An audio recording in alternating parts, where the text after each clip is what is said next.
পূর্বের জন্মে রাজকন্যার সৎ বোন তাকে ধোঁকা দিয়েছিল, কিন্তু এরপরে যখন তার পুনরায় জন্ম হয় তখন সে এবং তার সৎ বোন একে অন্যের থেকে প্রতিশোধ নিতে শুরু করে। প্রথমে মেয়েটি নিজের স্বার্থের জন্য রাজকুমারকে বিয়ে করেছিল, কিন্তু এরপরে ধীরে ধীরে তার এবং রাজকুমারের মধ্যে দূরত্ব কমে যায়। তারা একে অন্যকে ভালোবাসতে শুরু করে, কিন্তু এরপরেও মেয়েটি তার ভালোবাসার মানুষকে ডিভোর্স দিয়েছিল। এই কাহিনীটি হলো একটা মেয়ের জীবনের লড়াই এবং সাহসিকতার গল্প। তার সৎ বোনের আগের জন্মের সবকিছুই মনে ছিল, তাহলে কিভাবে সে তার বোনের সঙ্গে মোকাবেলা করবে? আর এই জন্মে সে কি নিজের জীবন বদলাতে পারবে, নাকি আগের মতোই তার বোনের ষড়যন্ত্রে পড়ে তাকে মরতে হয়? ড্রামাটা অনেক সুন্দর, আর এখানে 3টা টাইম লাইন দেখানো হয়। বিশেষ করে নায়িকাকে আমার খুবই পছন্দ হয়েছে, আশা করি তোমাদেরও ভালো লাগবে। তো চলো ঘুরে আসা যাক প্রতিশোধের এক গল্প থেকে। ড্রামার শুরুতেই দেখি ইউআর নামের একটা মেয়ে তার ছোট বোন জিয়াং জিউয়ের বিয়ের পোশাক পরে বসে আছে। এটা দেখে জিউ তার বোনকে বলে এই পোশাক যেন এখনই সে খুলে ফেলে, কারণ এটা এক ধরনের ক্রাইম। তারা দুজন আসলে একে অন্যের সৎ বোন ছিল, আর ইউআর তাকে দেখে অনেক বেশি জেলাস ফিল করত। তার বড় বোন ইউআর এই প্রাসাদের ক্রাউন প্রিন্সকে বিয়ে করেছিল, যার কারণে সে ছিল ক্রাউন প্রিন্সেস। আর তার ছোট বোন জিউ বিয়ে করেছিল সেকেন্ড প্রিন্সকে, কিন্তু এরপরেও তার বড় বোনের কপাল খারাপ, তার বড় বোনকে ক্রাউন প্রিন্স ডিভোর্স দিয়েছে। আর তার ছোট বোনের স্বামী তো অকর্মা ছিল, অনেক উঁচু মানের একটা র্যাঙ্কে পৌঁছে গিয়েছে। তার বোনের এমন উন্নতি দেখে তার অনেক জেলাস ফিল হয়। তার ছোট বোন তাকে বোঝানোর চেষ্টা করে এই সবকিছু তার কর্মেরই ফল, কারণ তার বড় বোনের স্ট্যাটাস ক্রাউন প্রিন্সেস হলেও সে নিজের ক্ষমতাকে অপব্যবহার করেছে, যার শাস্তি আজকে তাকে পেতে হচ্ছে। কিন্তু তার বড় বোন এটা কিছুতেই মানতে পারছিল না, কারণ ছোটবেলা থেকেই সে তার এই বোনকে অনেক বেশি হিংসে করে। এই সবকিছুর জন্য সে তার বোনকেই দোষারোপ করছিল। তার বোনের সুখ তার সহ্য হচ্ছিল না, এজন্য সে তাকে আঘাত করে বসে, আর সেই পুরো রুমে আগুন ধরে যায়। রুমে আগুন লাগার ফলে তারা দুইজনই পুড়ে মারা যায়। এরপরের সিনে দেখানো হয় জিউ আবারও জেগে উঠেছে, এমনকি তার বোন ইউআরও পুনর্জন্মগ্রহণ করেছে। আর তারা দুজন সেই দিনে পৌঁছে গিয়েছে যে দিন তাদের দুজনের বিয়ে হচ্ছিল। হঠাৎ করে জিউয়ের বোনের মাইন্ড চেঞ্জ হয়ে যায়। সে তার বোনকে বলে, আমি ক্রাউন প্রিন্সকে বিয়ে করতে চাই না, তুমি চাইলে তাকে বিয়ে করতে পারো, এখন আমার মাইন্ড চেঞ্জ হয়ে গিয়েছে। সে এখন সেকেন্ড প্রিন্সকে বিয়ে করতে চায়। তার এসব কথা শুনে বুঝতে পারে জিউ শুধু একাই নয়, বরং তার বোনেরও পুনরায় জন্ম হয়েছে। কিন্তু সেও যে পুনর্জন্মগ্রহণ করেছে এবং আগের জন্মের সবকিছু তার মনে আছে, এটা সে তার বড় বোনকে বুঝতে দেয় না। সে এখন থেকেই ক্রাউন প্রিন্সেস হওয়ার রূপ ঝাড়তে থাকে। তারা দুজনই মনে মনে বলতে থাকে আগের জন্মে যা হবার হয়েছে, কিন্তু এবার তারা দুজনই নিজেদের জীবনকে চেঞ্জ করবে। ইউআর এর মনে ছিল ক্ষমতার লোভ, কিন্তু জিয়াং জানতো কোনো কিছুই এতটা সহজ হবে না। যখন তারা দুজনই রাজপ্রাসাদের সামনে পৌঁছে যায়, ইউআর এর তখন আগের জন্মের কথা মনে পড়ে, যে এই রাজপ্রাসাদে প্রিন্সেস কনসোর্ট হওয়ার পরেও তাকে কত ধরনের অত্যাচার সহ্য করতে হয়েছিল। এজন্য সে মনে মনে এটা ভেবে খুশি হচ্ছিল তার সৎ বোনকে এখন এই কঠিন সময়গুলো পার করতে হবে। আর তার সৎ বোন জিউ মনে মনে ভাবছিল তার ভাগ্য তাকে যেখানেই নিয়ে যাক না কেন তাকে লড়াই করে বেঁচে থাকতে হবে। এবার অবশ্যই তার নিজের জীবনকে সঠিক করতে হবে।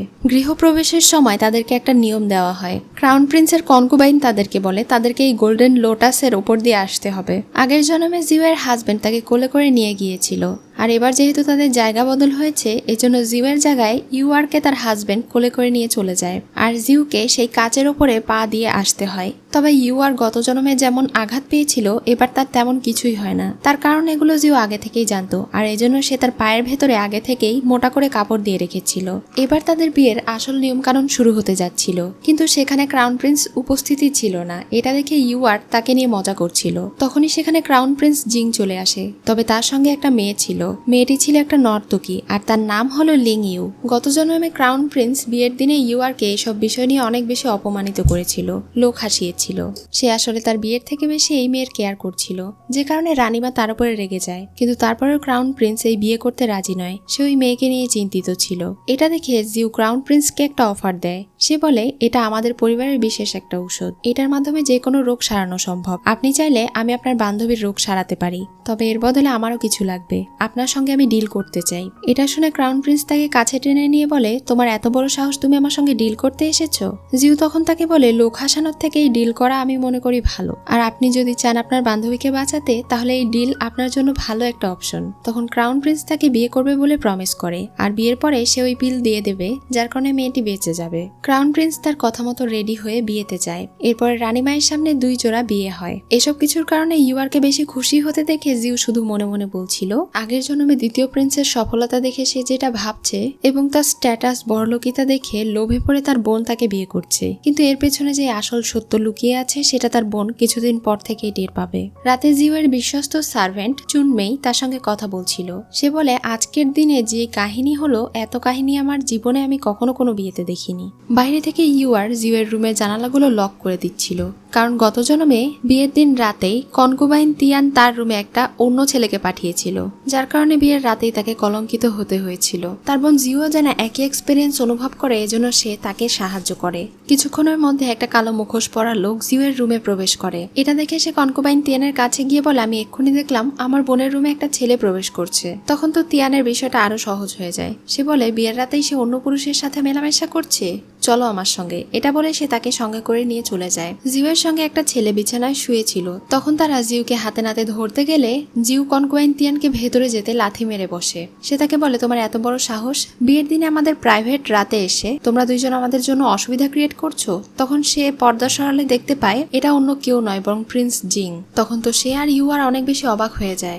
জিউ তার হাজবেন্ডের হাত মুখ বেঁধে রেখেছিল যেন সে কোনো কথা বলতে না পারে। ইউয়ারের সন্দেহ হয় সেই ছেলেটিকে সে খাটের তলায় লুকিয়ে রেখেছে, এই জন্য সে বিছানার চাদর সরায়। এটা দেখে তো জিউ আরো রেগে যায়। এখন সে তার হাজবেন্ডকে বলে, তুমি বেশি টেনশন নিও না, তাদের দুজনকে আমি শাস্তি দিচ্ছি। যেহেতু সে এখন ক্রাউন প্রিন্সের বউ, তাই তার অনেক বেশি ক্ষমতা। সে এখন তাদের দুজনকেই শাস্তি দেয়। তাদের দুজনকে বলে একে অন্যকে মারতে। যদি তারা এটা না করে তাহলে রানীমাকে সে সবকিছু বলে দেবে। এই ভয়ে তারা দুজনে একে অন্যকে অনেক বেশি চর মারে। চর মারতে মারতে গালে দাগ ফেলে দেয়। বাইরে এসে তারা দুজনেই রাগে ফুঁসছিল। আসলে ইউয়ার চেয়েছিল এই কনকুবাইন তিয়ানের সঙ্গে মিলে তার বোনের 12টা বাজাবে, কিন্তু তিয়ানি রেগে সেখানে থেকে চলে যায়। তখন আমাদেরকে দেখানো হয় একটু আগে যখন সেই পরপুরুষ তার রুমে প্রবেশ করেছিল, তখন সে ওই লোকটার চোখে ধুলো দিয়ে তার উপরে আকুপাঞ্চার নিক্ষেপ করে। এরপরে লোকটাকে অজ্ঞান করে একটা বক্সে ভরে রাখে। তখনই সেখানে প্রিন্স এলে সে প্রিন্সের সাহায্য চায়, কিন্তু প্রিন্স কোনো সাহায্য না করলে সে তাকেও আকুপাঞ্চার দিয়ে সেখানে শুইয়ে ফেলে। সে বুঝতে পেরেছিল এখন কি হতে চলেছে, এজন্য সে শুধু প্রিন্সকে রিকোয়েস্ট করেছিল তার হেল্প করার জন্য। এই সবকিছুর কারণে প্রিন্স বেশ বিরক্ত হয়। প্রিন্স তাকে বলে, আমি তোমাকে সাহায্য করেছি, মনে রেখো আমার এই উপকারের কথা, এর বদলে তো আমারও কিছু পাওনা আছে। তখন প্রিন্সেস তাকে বলে, তাহলে এখন আপনি আসতে পারেন, নাকি আমার সঙ্গে রাতে থাকার কোনো উদ্দেশ্য আছে? এটা শুনে প্রিন্সের অনেক ইগোতে লাগে আর বলে, এমনিতেও তোমার প্রতি আমার কোনো ইন্টারেস্ট নেই। এটা বলে যখন সে চলে যাচ্ছিল তখন জিউ তাকে বলে, বিয়ের দিন আপনার যে বান্ধবী অসুস্থ হয়ে গিয়েছিল তার খোঁজ নিন। তার অসুখটা কি আসলেই হয়েছিল নাকি নাটক ছিল? পরদিন সকালে যখন সে রানীমায়ের সঙ্গে দেখা করতে যাচ্ছিল তখন একজন সার্ভেন্ট তার সঙ্গে ধাক্কা খেয়ে তার হাত ধরে আর বলে তাকে রানীমা ডাকছে, অনেকক্ষণ থেকে ওয়েট করে আছে।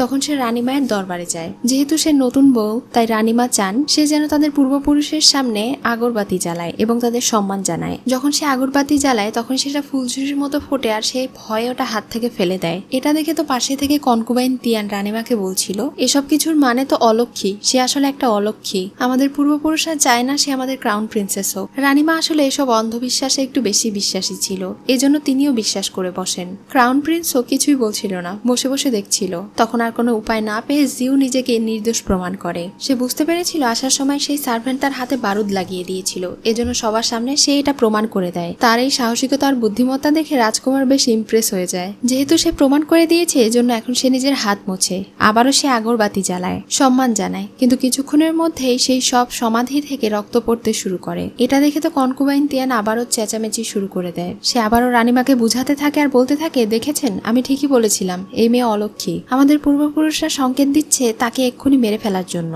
সে আমাদের জন্য অনেক বেশি অশুভ। তারা এই মেয়েটিকে সহ্য করতে পারছে না, এগুলো তাদের কান্নার চোখের রক্ত। তখন সে রানীমায়ের কাছে আবারও নিজেকে প্রমাণ করার সুযোগ চায়। ওখানে একটা ছোট বাচ্চা দাঁড়িয়েছিল। এই বাচ্চার নাম হলো শি। এটা ক্রাউন প্রিন্সের ছেলে, মানে সে সম্পর্কে এই বাচ্চার সৎ মা। সে ওই বাচ্চাকে বলে একটা গুটি নিয়ে এসে দিতে। যেহেতু রানীমা অন্ধবিশ্বাসী, এজন্য রানীমাকে বিশ্বাস করানোর জন্য সে সবার সামনে গুটি চালাতে শুরু করে। সে তাদের পূর্বপুরুষকে জিজ্ঞাসা করে, আপনারা কি আমাকে পছন্দ করেন না? তখন তারা উত্তরে বলে, না, তারা তাকে পছন্দ করে। মানে গুটি যদি এভাবে থাকে তাহলে হ্যাঁ বোঝায়, আর এভাবে থাকলে না বোঝায়। তার প্রত্যেকটা জবাব তারা পজিটিভ দিচ্ছিল। এবার রানীমা বিশ্বাস করে ফেলে যে তারা আসলে ভুল ছিল। তখন জিউ রানীমাকে ভালোভাবে বিষয়টি বুঝিয়ে বলে যে এই রক্তগুলো আসলে কোনো রক্ত না, বরং এগুলো হচ্ছে মোম, যেগুলোকে লাল রঙের রক্ত করে গলিয়ে ফেলা হয়েছে। আর এই সবকিছুর পেছনে আছে কনকুবাইন তিয়ান, সে তাকে ফাঁসানোর চেষ্টা করেছে। এটা শুনে তো রানীমা অনেক বেশি রেগে যায় আর তাকে শাস্তিও দেয়। এরপরে জিউ শিকে ধন্যবাদ জানায় তাকে সাহায্য করার জন্য। সিহি তাকে বলে, আমার খুব ভালো লাগছে কারণ আমি তোমার মতো একটা মা পেয়েছি। তখনই সেখানে জিং আসে আর তার ছেলেকে খেলতে যেতে বলে। সে এখন জিউকে বলে, তুমি এসেছো মাত্র 2-3 দিন হয়েছে, এর মধ্যেই এত বেশি কাহিনী হচ্ছে, ভাবছি আগে আরো কত কিছু দেখাবে তুমি। তখন জিউ তাকে বলে, আমাকে নিয়ে এত বেশি চিন্তা না করে আপনার বান্ধবীকে নিয়ে চিন্তা করুন। এটা বলে সে ওখানে থেকে চলে যায়। পরদিন সকালে তাদের ফিরনি ছিল, মানে আজকে তাদের হাজবেন্ডকে নিয়ে বাবা মায়ের বাসায় যাওয়ার কথা। লিং আর তার হাজবেন্ডকে নিয়ে বাবার বাড়িতে যাচ্ছিল, সঙ্গে অনেক গিফটও নিয়েছিল। কিন্তু জিউ একাই বাবার বাড়িতে যাওয়ার জন্য আসে, তার সঙ্গে তার হাজবেন্ড ছিল না। এই বিষয়টা নিয়ে সে অনেক হাসি তামাশা করছিল, কিন্তু জিউ তার এই কথাগুলো খুব একটা গায়ে লাগায় না আর বাপের বাড়ি যেতে শুরু করে। এদিকে আমরা প্রিন্সকে দেখি, সে তার ওয়াইফের সঙ্গে শ্বশুর বাড়ি না গিয়ে একটা ডান্স ক্লাবে গিয়েছে, যেখানে তার সেই বান্ধবী নাচ করছিল আর সে মুগ্ধ হয়ে দেখছিল।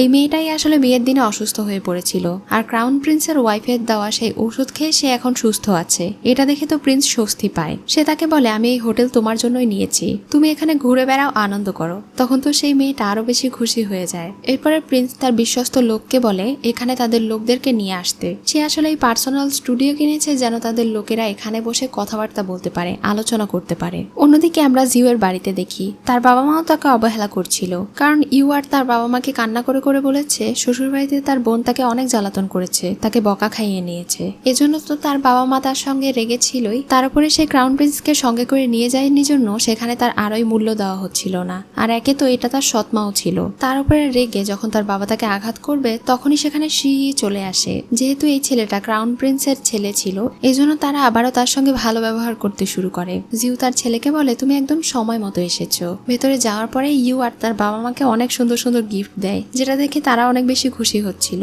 তারপরে সে তার বোনকে অপমান করছিল আর বলছিল তার সঙ্গে তো ক্রাউন প্রিন্স আসেইনি, তার হাজবেন্ড তাকে ভালোই বাসে না, তাকে আর গিফট কি দেবে। এটা শুনে জিউ তার বোনের কানে কানে বলে, ভুলে যেও না তুমি যার সঙ্গে এখন সংসার করছো সে গত জন্মে তোমার দুলাভাই ছিল, তাই যা বলবে একটু হিসেব করে বলবে, নয়তো তোমার বর হাতছাড়া হয়ে যাবে। এটা শুনে সে চুপ হয়ে যায়। তখনই সেখানে 3টা মেয়ে আসে অনেক দামি দামি গিফট নিয়ে। এইসব দামি গিফট ছিল জিউয়ের পক্ষ থেকে। এই মেয়েটিকে দেখে কেন যেন দ্বিতীয় প্রিন্স অনেক বেশি ভয় পেয়ে যায়। সে ঘাবড়ে যাচ্ছিল আর মেয়েটি বারবার তার দিকেই তাকাচ্ছিল। যাই হোক, এখানে তার বাবা মা তো এই গিফটগুলো পেয়ে অনেক বেশি খুশি হয়, কারণ এগুলো অনেক বেশি মূল্যবান গিফট ছিল। কিছুক্ষণ পরেই সেকেন্ড প্রিন্স সেই মেয়েটির সঙ্গে দেখা করার জন্য যায়। এই মেয়েটি আসলে তার প্রেমিকা ছিল। সে তাকে বলে, তুমি এখানে কি করছো? তখনই সেই মেয়েটি তাকে জড়িয়ে ধরে। আর এখানেই আজকের এপিসোড শেষ হয়ে যায়। সো ভিউয়ার্স, এই ড্রামা তোমাদের ভালো লেগে থাকলে অবশ্যই কমেন্টে জানিও। নেক্সট এপিসোড দ্রুতই নিয়ে আসবো। সেই পর্যন্ত সবাই ভালো থেকো।